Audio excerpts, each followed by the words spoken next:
જય મંગલમાં રામ રામ ને સીતારામ। અને આજે હું વાછેટીનો વિડીયો લઈને આવી છું।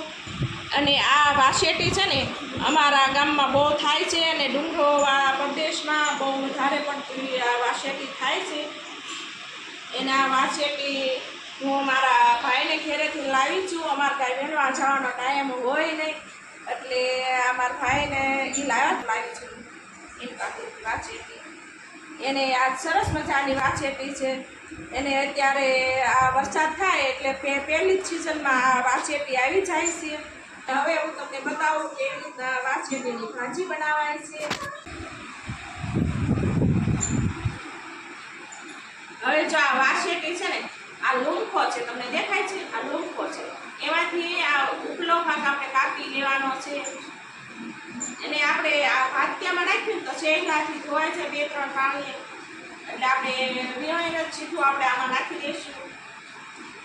અને જો આવી રીતના વિવાણી હોય છે એને ફટાફટ વિણાઈ જાય છે, એમાં વાર તો લાગતી જ નથી।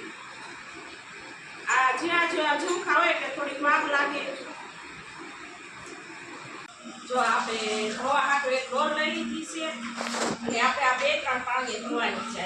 આપણે ડોલમાં છે ને બધી વહી જાય નહીં એટલે આવી રીતના 2-3 પાણી ધોઈ નાખ્યું તો બહુ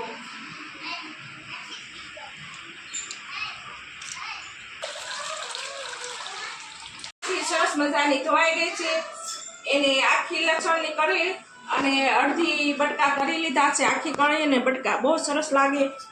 એને આ ટમેટો નહીં આપણે સરસ મજાની ભાજી ધોઈને આવી ગયા છે, વાછેટીની ભાજી ધોઈને આવી ગયા।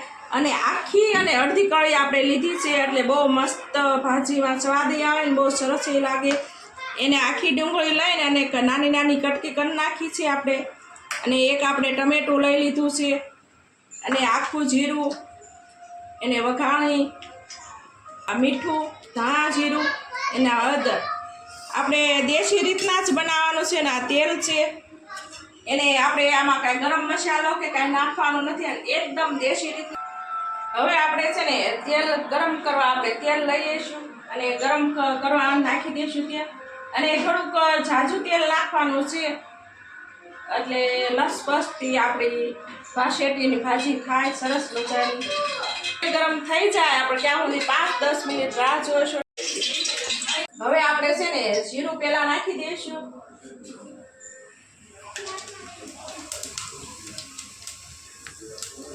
જીરું નાખીને વઘાણી નાખી દઈશું।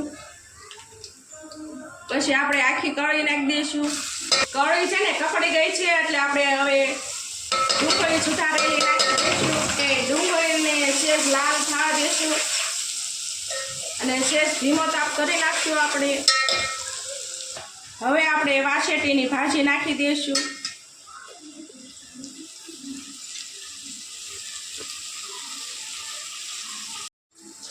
હવે આપણે વાછેટી બધી નાખી દીધી છે સરસ મજાની અને આપણે ચમચીથી હલાવવાની છે। હવે આપણે 5-10 મિનિટ થઈ ગઈ છે એટલે ભાજી જોઈ લેવી। એને ભાજીને આપણે જેમ બને એમાં આખા ભાગી રાખવાની છે તો બહુ મસ્ત લાગે। એને આખા ભાગી આપણે ભાજી ચડી ગઈ છે। હવે આપણે નાખી દઈશું ટમેટા નખાઈ ગયા એટલે આપણે મીઠું નાખશું।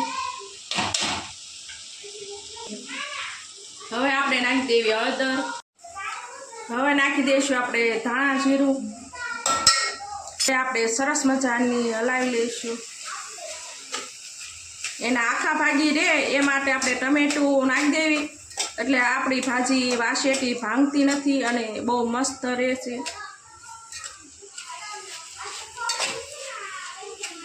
થોડીક ખટાશ હોય એટલે બહુ મસ્ત લાગે। એને આપણે આખી કળી દેખાય છે બહુ સરસ।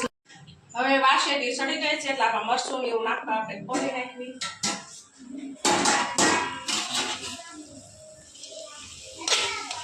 હવે આપણે મરચું નાખી દઈશું આપણે 2 ચમચી જેટલું।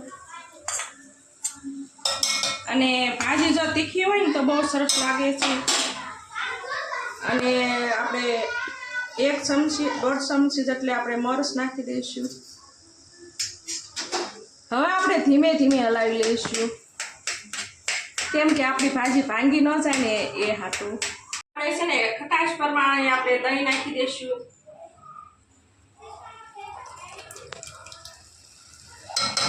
આપણે દહીં નાખી દેવી ને એટલે બહુ મસ્ત સ્વાદ આવે છે ભાજીનો.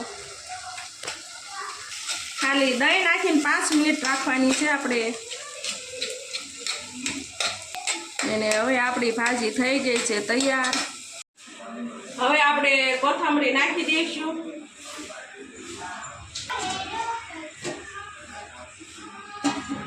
હવે આપણે ભાજી ચડી ગઈ એટલે આપણે એક બાજુ રોટલા કરી નાખ્યા છે સરસ મજાના, અને આપણે એક બાજુ મરચાં તળવા મૂકી દીધા છે. અને ભાજી હારી મરચાં બહુ મસ્ત લાગે છે.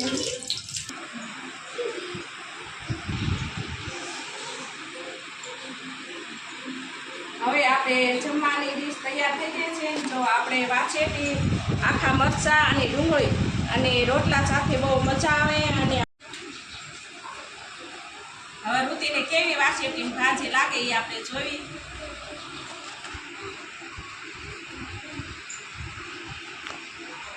કેવી લાગી ભાજી? અને ઋતિને તો ભાવે છે. હવે હું ખાઈ લઉં.